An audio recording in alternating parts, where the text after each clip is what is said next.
so powerful, it actually causes the Earth to wobble on its axis, slowing its revolution and shortening that fateful day by almost 3 microseconds.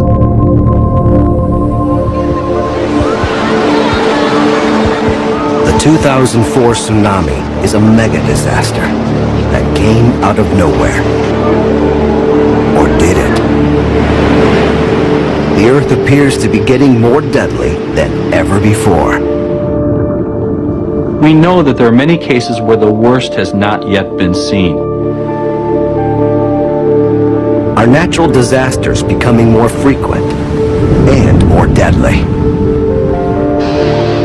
To find out, we'll explore one of the century's most destructive events and examine 3 critical cities where earthquakes, volcanoes, and hurricanes are poised to strike death blows against helpless populations.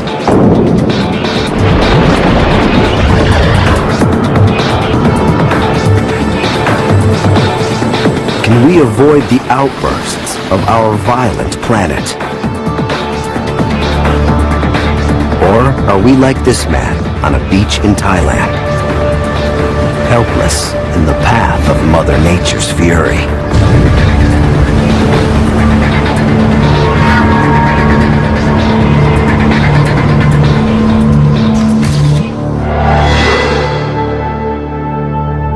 This suburb of Banda Aceh in northern Sumatra, just before the tsunami. And after. One bridge survived the ocean's onslaught. Barely.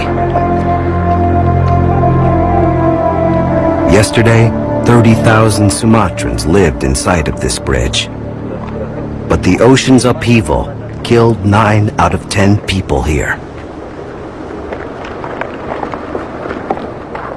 Yulianto and his son Rido miraculously beat the odds.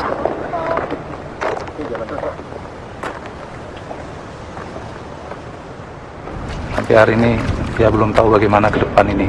We don't have anything anymore tidak punya apa-apa lagi except what we have on our bodies. Baju yang di badan.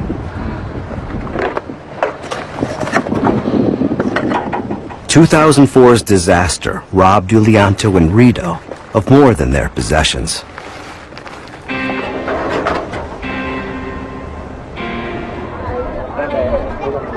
Father and son scour refugee camps in search of Rido's 2 sisters and his mother.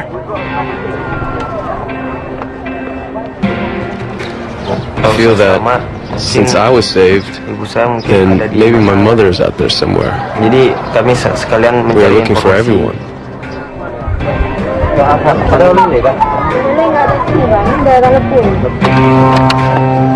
It's been a century since a major tsunami had hit northern Sumatra.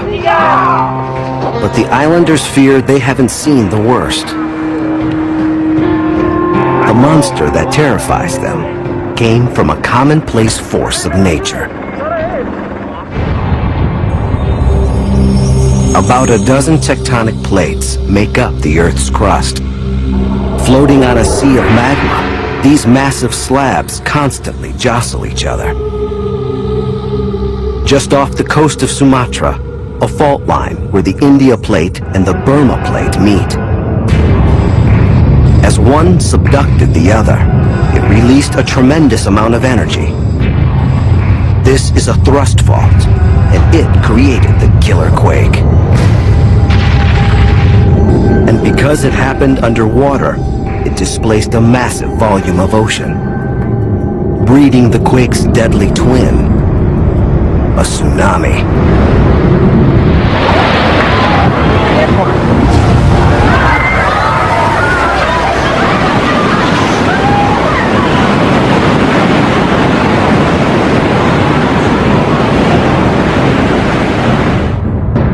The quake was among the most devastating in history, measuring up to 9.3 on the Richter scale. It exploded with the force of more than 36,000 Hiroshima-sized atomic bombs. It staggering size makes scientists worry about the future of our planet. Geologist John Ebel desperately scours seismic records to find out, could more be coming? This is really one of the most profound earthquakes we've seen so far on planet Earth. From 1946 to 1964, we had several earthquakes of this size take place over a very short time span. Then we go 40 years after 1964, nothing this large on the Earth until 2004. Risking aftershocks and disease, scientists take stock just how large it was. Every time I turn the corner, it's just something else just blows my mind. Here's a boat on top of a pickup truck wedged in a building. Think of the force it must take to bend a truck bed.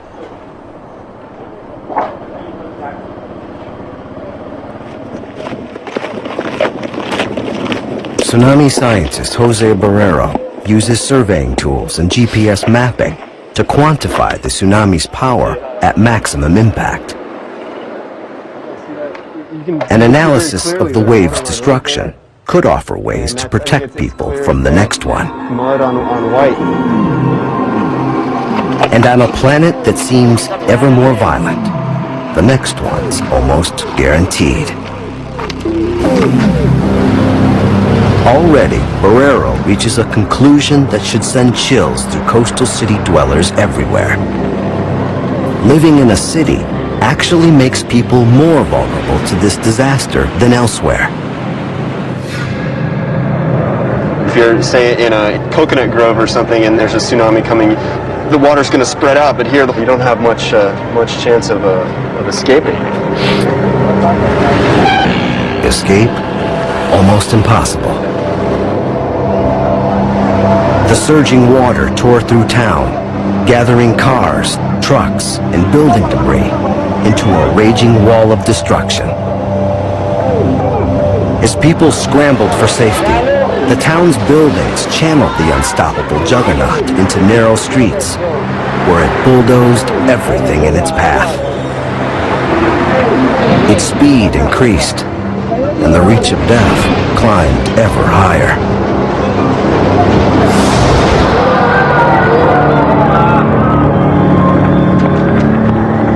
The difference between life and death was literally measured in inches. 2 to 3 meters. If you were here, you would have lived. If you were here, you died.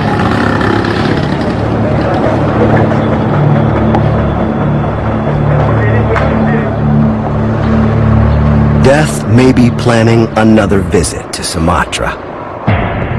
One geologist estimates that only a fraction of this fault, just 6% of its total length, caused the killer quake. That leaves 94%, some 2,400 miles of the fault line apparently dormant.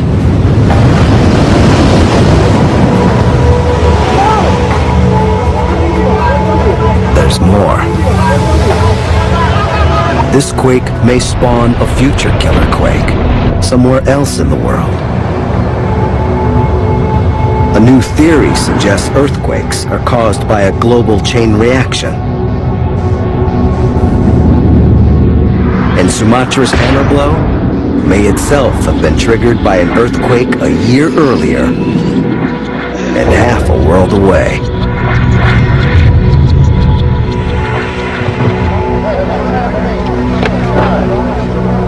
December 26, 2003. Exactly 1 year before Banda Aceh's killer wave. A massive earthquake flattens the city of Bam, Iran, taking some 26,000 lives.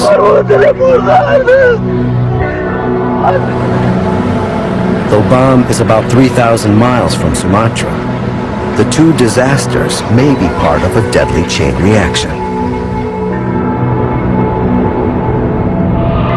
A planet's fault lines may act like a spider's web.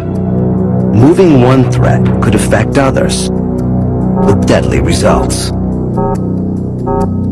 If these plates are all part of one vast interconnected system, then a movement in a plate on one side of the world will cause jostling on the other side of the world.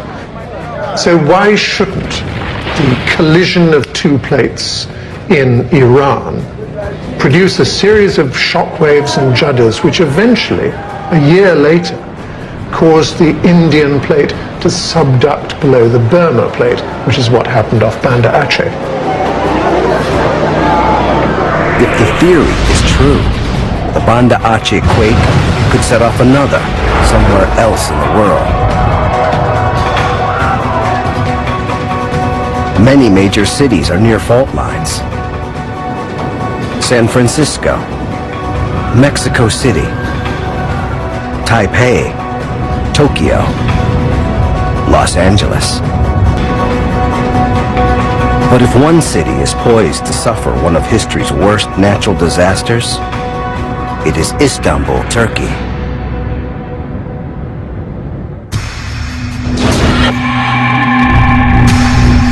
The North Anatolian Fault Line. This junction of two tectonic plates has been coughing up major quakes with stunning frequency in the last half-century. Like cascading dominoes, the quakes are bearing down on Istanbul. The death toll caused by a quake here would be staggering. This home to 10 million is the front line for examining our violent Earth. Hundreds of thousands could die. Why so many? Each year, 250,000 new people crowd into Istanbul and its surrounding suburbs. For years, apartment buildings sprang up to house the influx. Most were made of shoddy materials and thrown together at a reckless pace. They're unable to fend off the slightest tremor, like the village that was hit when the last domino fell, just 65 miles from Istanbul. August 1999.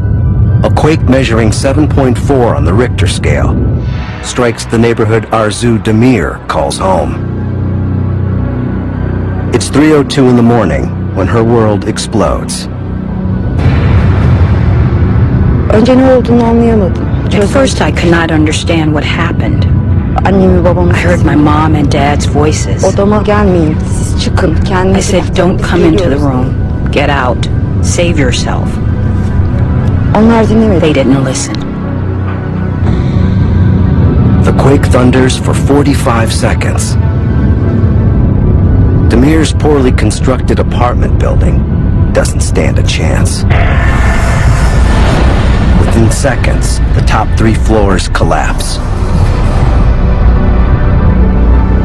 She and her siblings should be dead. But somehow, they fall into a pocket in the rubble, just big enough to hold them.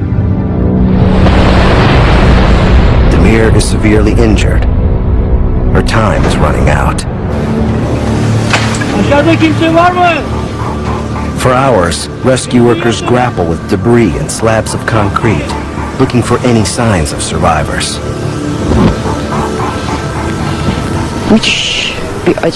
I was in immense pain. Endless pain. I started to hear voices.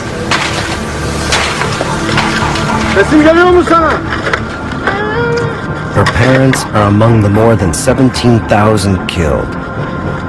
But Demir and her siblings survive.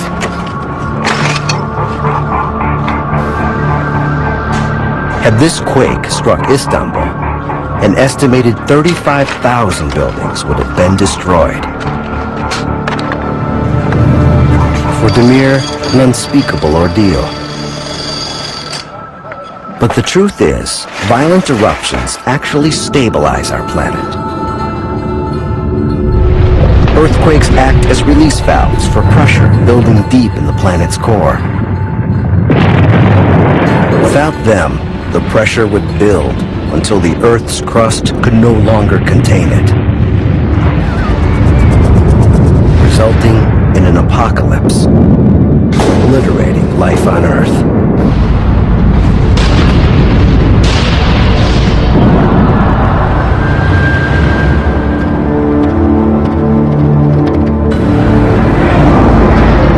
How can we learn to live with these terrifying events?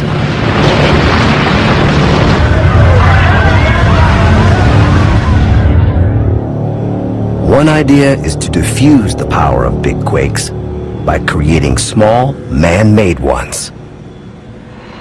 A machine already exists to do just that. It was born at the height of the Cold War. A Soviet-made earthquake machine. Designed as a new energy source, it yielded as much power as a small nuclear reactor. Seismologists harnessed that power to measure the Earth's crust.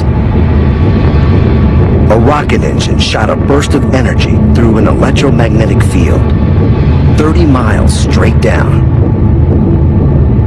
In effect, Soviet scientists were shooting lightning bolts into the Earth. Yet they were surprised by what happened next. The Earth shot back with earthquakes.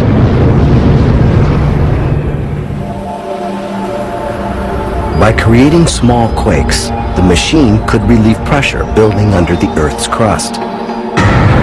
This might avert the kind of megaquake bearing down on Istanbul.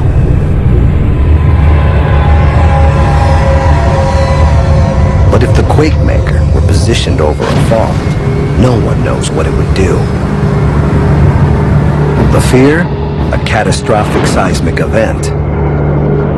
An unstoppable chain reaction of earthquakes and tsunamis around the globe.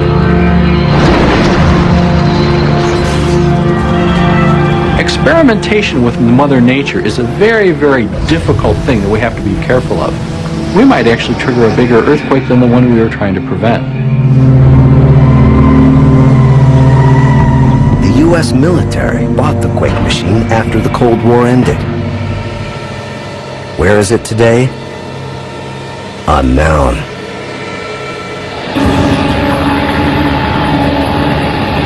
But the quake machine isn't our only hope. For decades, hydrologists have observed that when wells are dug deep into the earth, they can generate small tremors. This happens because water can push minor faults apart, causing the plates to slide. The theory is the same as with the quake machine. More small quakes instead of a big one. But like the quake machine, the issue is control. Inducing quakes is an inexact science. Once you begin using water to create tremors, you might instead release a killer quake, like the one threatening Istanbul.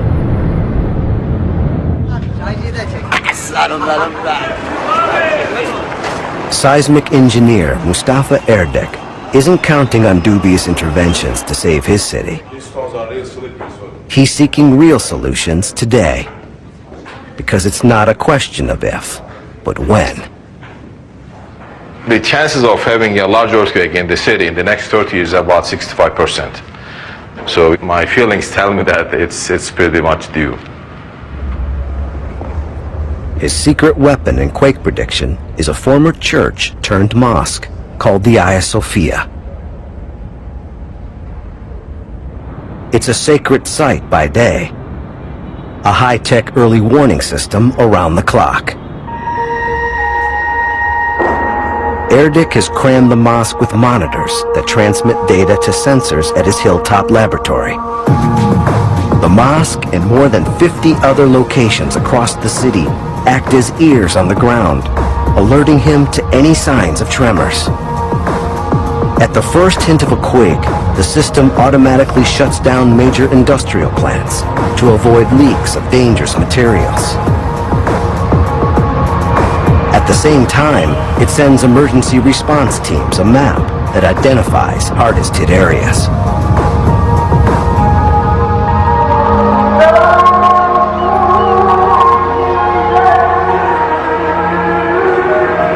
most, the system will diminish the damage, not eliminate it.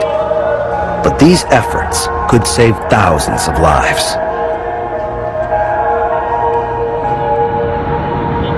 However, there's a bigger problem, affecting not just Istanbul, but every city on a major fault line. The Earth is prone to periods of increased seismic activity, and we might be entering one such phase. The most recent quakes could be just the beginning. Meanwhile, we're compounding the danger. Like Istanbul's citizens, people all over the world aren't moving out of danger zones. They're moving into them.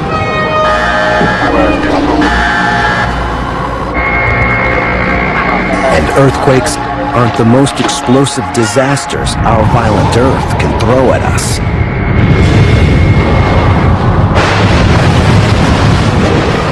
Natural disasters dominate our headlines. Military now rushing to deliver food, As body counts soar, we feel like unwelcome guests on an increasingly hostile planet.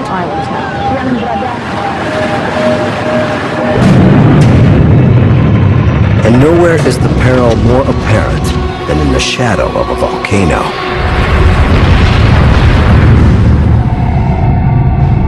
The Earth is home to some 600 active volcanoes. 500 million live within their blast range. Some are known killers. Montserrat in the Caribbean. The 1997 eruption buried the nation's capital in ash. Mount Pinatubo in the Philippines. Its 1991 blast was 10 times the size of Mount St. Helens. Active volcanoes can appear dormant, but many are in fact ticking time bombs.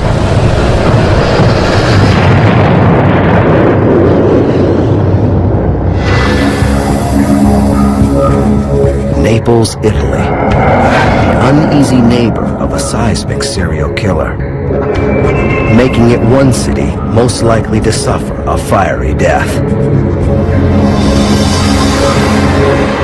Here, 600,000 people live within the red zone. That's the blast range of what's undoubtedly the world's most treacherous volcano.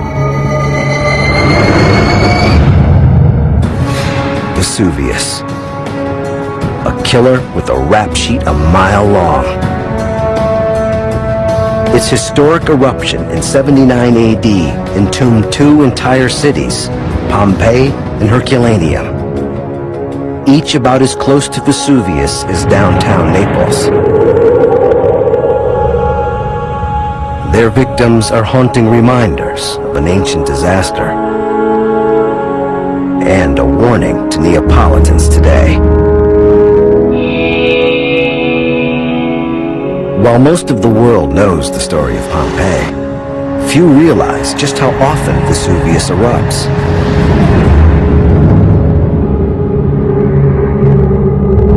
The last time was little more than a half a century ago, in 1944. The Allied forces had invaded Italy and were driving north.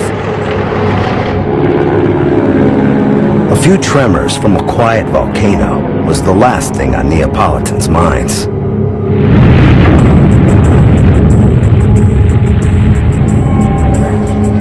For more than a week, pumice, volcanic gases, and searing hot ash shot out. Rivers of lava poured down the mountainside. We had the sensation that our life could come to an end in the most horrible way. The 1944 eruption killed 26 Neapolitans. The city got off easy, which is perhaps why its lesson was seemingly ignored. Because from 1944 to 2004, those living in Vesuvius' shadow grew to 600,000. And all the while, the mass murderer has been building toward disaster. Marco Di Lello pleads with families to move out of the red zone, the area most likely to be devastated by the next eruption.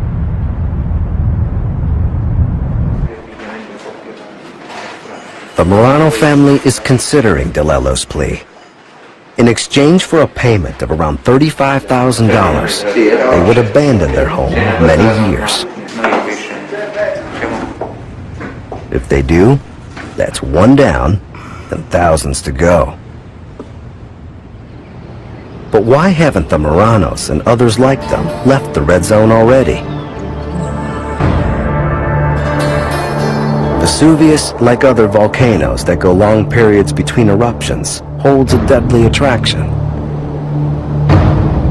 Mineral-rich volcanic soil creates an inviting paradise on the outside. Beneath, murder brews in its molten heart. Like earthquakes, most active volcanoes are born from the rubbing of tectonic plates, which brings up magma from deep in the earth. Some volcanoes in the middle of plates aren't as volatile. They continuously spew lava, relieving the underground pressure.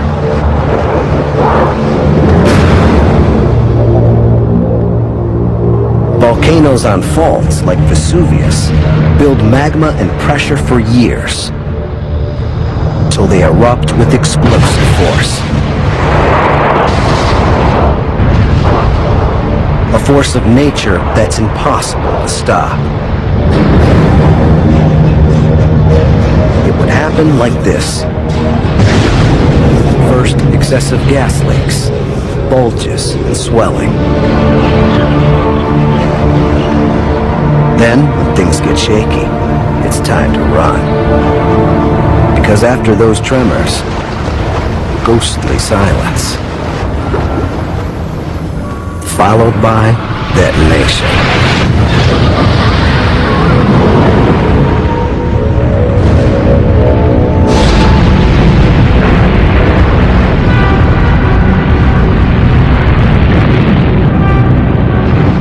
By studying these signs, scientists can predict when volcanoes will erupt.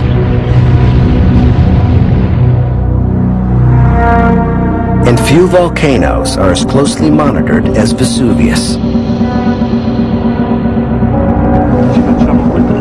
I think it's the most dangerous volcano in the world, because there is no way to save the people without the complete evacuation of the area. Volcanologist Giuseppe Mastrolorenzo keeps a close watch on Vesuvius gases and temperature. Today, the monster sleeps quietly. But when Mastrolorenzo detects telltale signs, he can give Naples a full month's warning. What he can't do is force Neapolitans to flee.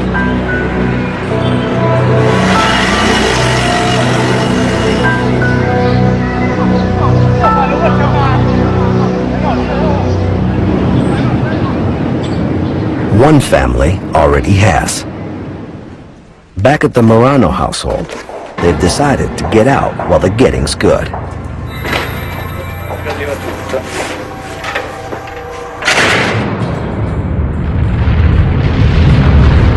At least with volcanoes, you can leave ground zero. But what about when the disaster comes to you? Another of our planet's furies literally arises from thin air and delivers savage destruction with lightning speed. But even if hurricanes are the most elusive natural disasters, they may offer the best chance we have of actual intervention. Small changes can really have a big effect on the weather. Can we stop one of these killers in its tracks?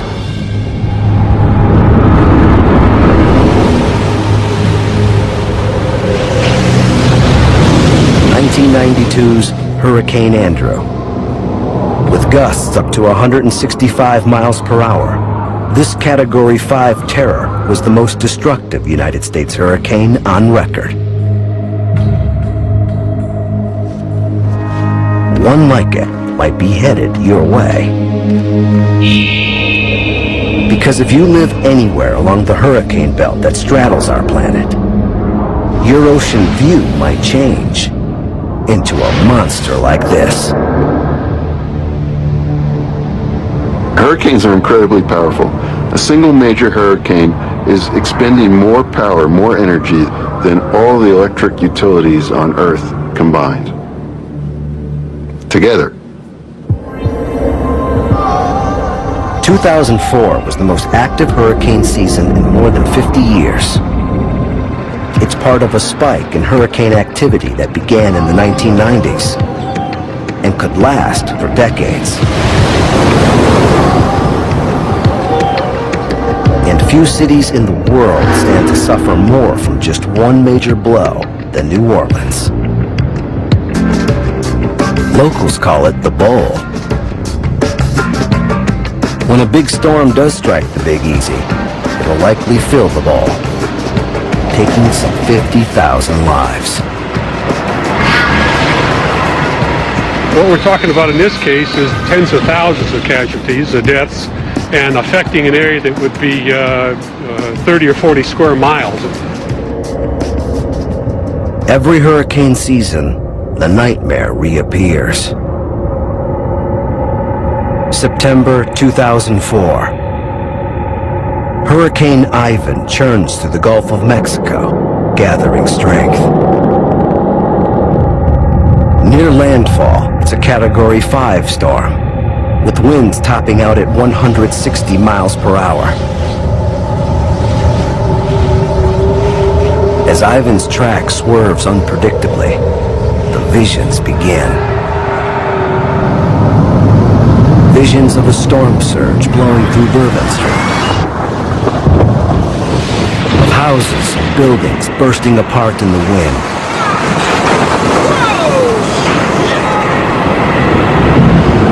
And, most frightening of all, visions of a city drowning.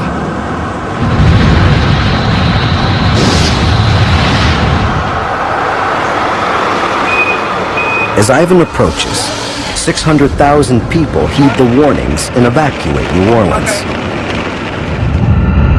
But Hurricane Ivan ends up veering east and striking the Florida Panhandle. It kills dozens and causes billions in damages. It's a terrible tragedy for Florida. But New Orleans has survived its annual game of Russian roulette. The city knows its time will come, but scientists are desperate to find out when. The records only go back 150 years, and not a single major storm has hit New Orleans. So accurately predicting how often they strike has been impossible. Until today. Louisiana State University scientist Campbell Lill believes the answer lies buried in the mud. Lill is the founding father of a field called paleotempestology, the study of historic weather patterns. When a major hurricane strikes, the storm surge creates a layer of sediments. Analyzing samples of mud should show how often New Orleans has been hit. Today, Lill is pulling core samples from some 9 feet down near New Orleans. That 9 feet gives Lill a picture 5,000 years into the past. We must know the past before we can predict or forecast the future. You may say a $30 billion question is how often does a city like New Orleans get hit by a Category 5 hurricane? Back in the lab, Lill splits the core in half. The telltale sediment of a major hurricane turns up about every 30 inches. Beautiful. Or 300 years. The bends here. Until we got to this part, and the most distinct layers are this and that. And this is a thicker one. You see how sharp the contact is. And this is definitely an event. The spacing of events tells Dr. Lill New Orleans is living on borrowed time. A major hurricane is way overdue. New Orleans so far has been very lucky because it kind of dodged the bullet during the last 100 years. So even though that New Orleans has been lucky, we must be prepared.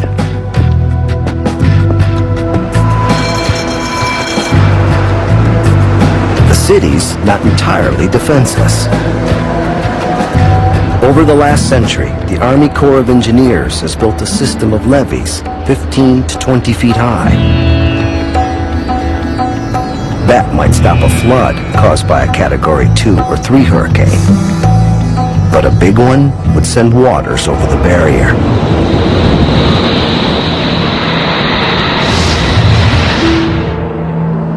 Coastal engineer Joe Suheda knows New Orleans' nightmare is measured in feet. This is to protect from a Category 3 or Category 2 storm. But in the worst case scenario, the actual water level would be up around the top of my head. So it'd be about 6 feet or so above the top of this levee. Residents here call the nightmare scenario filling the bowl. A storm surge bursts over the levees and has nowhere to go. The city becomes a lake. Its floodwaters are rendered toxic by sewage and chemical waste, and infested with disease. Cleanup, all but impossible.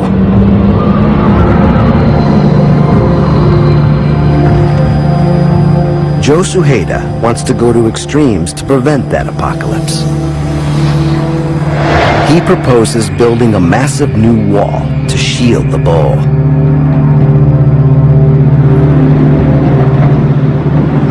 But there may be another way. By tackling the storm before it gets here. One of the most destructive disasters. Hurricanes alone may be tamed. We have ways to change the atmosphere in a way that other Earth scientists just wouldn't be able to do. Atmospheric scientist Ross Hoffman has done the impossible. He's changed a hurricane's path and even slowed them down. At least on a computer. He's shown that even minor changes in the conditions surrounding a hurricane can dramatically change the storm's behavior. In an attempt to reduce the winds by seeding the clouds near the center of the storm with silver iodide crystals. But he's not the first in a frantic quest to tame the monsters. Each year from June through October. In the 1960s, the U.S. embarked on an ambitious experiment called Project Storm Fury. The team tried dropping chemicals into the wind currents just outside the hurricane's fast-moving eye wall, hoping to slow down its strongest winds. But results? Disappointing. The bold initiative never succeeded in weakening hurricanes. Project Storm Fury was canned. Today, other scientists want to try a different approach. One that attacks a hurricane's moisture supply. We know that hurricanes get their main source of energy is at the ocean surface. Hurricanes live on two things: water and heat. Dry up the water in a hurricane's clouds, and theoretically, it evaporates. A team out of Florida is experimenting with a gel that absorbs more than 3,000 times its mass in moisture. trouble is, to deploy enough gel, you'd have to fly almost 400 supertanker aircraft into the hurricane, about every 90 minutes. A costly solution, years from reality. Yet even if we had a proven strategy to eliminate hurricanes, we might have second thoughts about using it. Hurricanes provide enormous environmental benefits by redistributing heat in the atmosphere. If we like the Earth the way it is now, then we have to accept some of the side effects, and hurricanes are one of those things.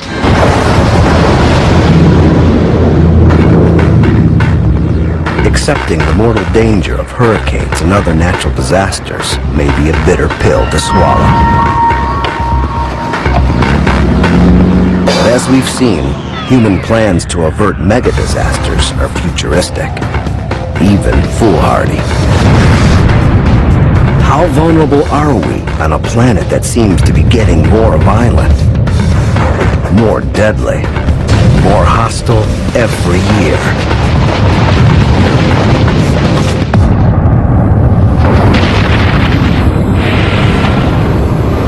Sometimes it's hard to escape the fear that we're living on an ever more violent planet.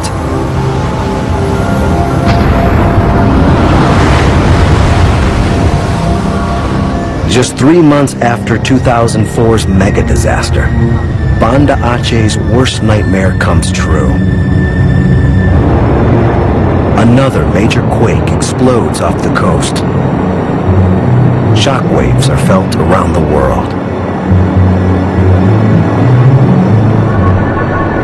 Hardened by 2004's catastrophe, victims in Banda Aceh await a new killer tsunami that never comes. Why? One theory, this quake occurred in shallower waters. Less water displaced means a tragedy averted. But does this new quake confirm fears of an endless chain reaction of quakes?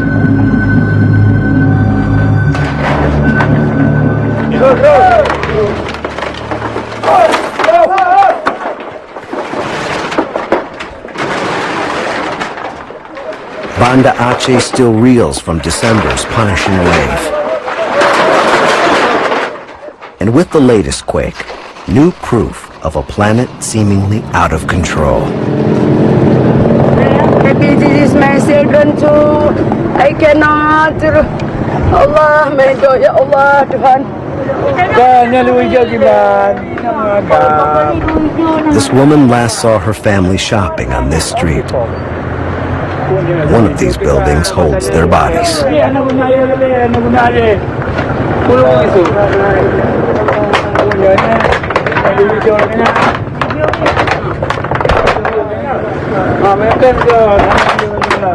She cannot rest until they do.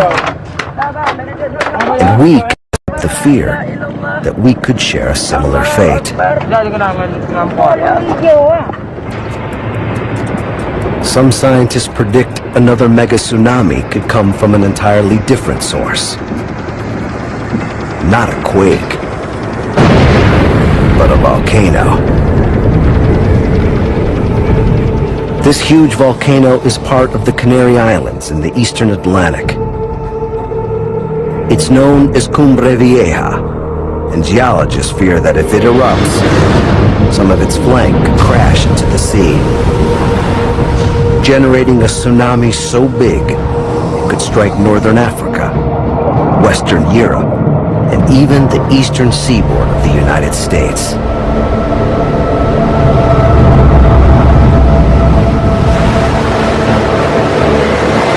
Scenarios like this make us feel the Earth is getting more violent. Here are the facts. Volcanoes. Up to 60 erupt every year. And with more people moving into red zones, the death toll is sure to rise.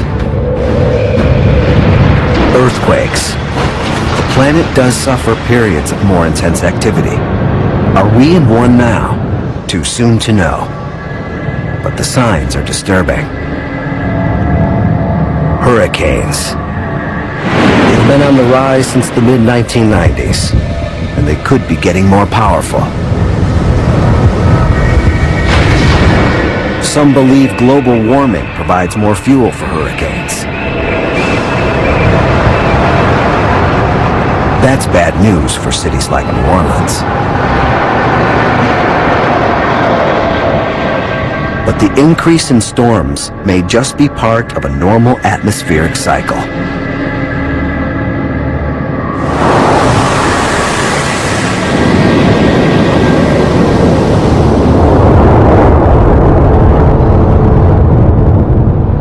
This is the Earth simply showing that it's a living entity, and it's flexing its muscles, it's breathing, it's creating and recreating.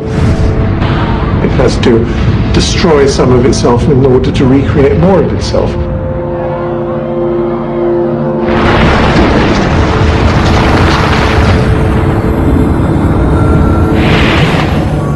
There are 6 times more fatal disasters reported today than in the 1960s. But the violent Earth is not to blame. The real cause, around half the world's people live in danger zones, prone to inevitable Earth catastrophes. Most of these places are in poorer countries.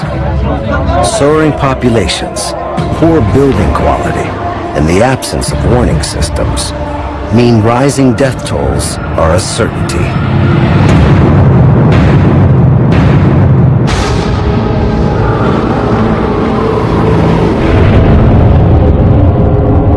For rich and poor, our best options are improving prediction and getting out of harm's way.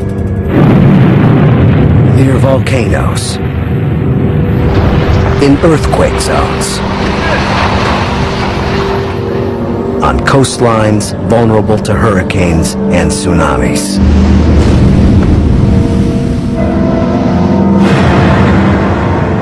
We live on the edge, and we occasionally pay the price for doing so, because what makes places beautiful are the forces that from time to time destroy them.